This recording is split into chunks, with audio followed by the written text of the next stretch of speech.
زي ما اتفقنا ان في انواع كتيرة من الفروق بين البريتش انجلش والامريكان انجلش. في منها فروق بتبقى خاصة بالاكسنت بس، يعني بتبقى الكلمة واحدة هنا وهنا، لكن الاختلاف بس بيكون في الاكسنت، يعني في طريقة النطق.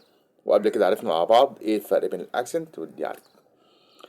الاكسنت بتبقى الكلمة واحدة لكن نطق مختلف، زي مثلا كلمة water بالبريتش ستاندرد water، بالبريتش ستاندرد بتبقى بالامريكان water.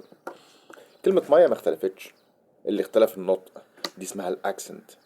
ففي بعض كلمات بين الامريكان والبريتش بتبقى مختلفة بس في الاكسنت، يعني الكلمة واحدة لكن النطق بس هو اللي مختلف.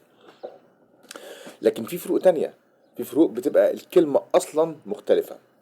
يعني زي مثلا كلمة اجازة بالانجلش ستاندرد اسمها holiday. holiday اللي هي طبعا الاجازة، بالامريكان بتبقى vacation. طبعا دي كلمة تانية خالص.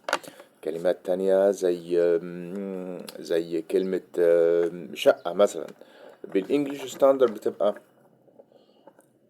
فلات. فلات اللي هي شقة بالبريتش ستاندرد، بالامريكان بتبقى apartment. apartment. ويعني وبالمناسبة كلمة apartment ملهاش علاقة بالانجلش اصلا.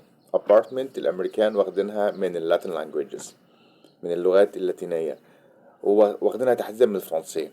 كلمة apartment موجودة في الإيطالي appartamento، وبالفرنسي appartement.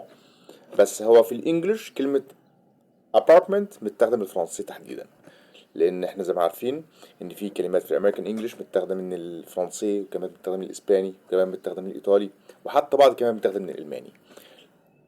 فكلمة apartment هي أصلا مش كلمة إنجليزية أساسا، هي جاية من اللاتيني وجاية تحديدا من الفرنسي بالنسبة في الأمريكان إنجليش.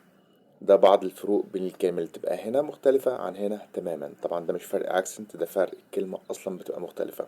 وستيب باي ستيب بنبدأ نتعرف مع بعض ايه الفرق بين البريتش انجلش والامريكان انجلش ستيب باي ستيب.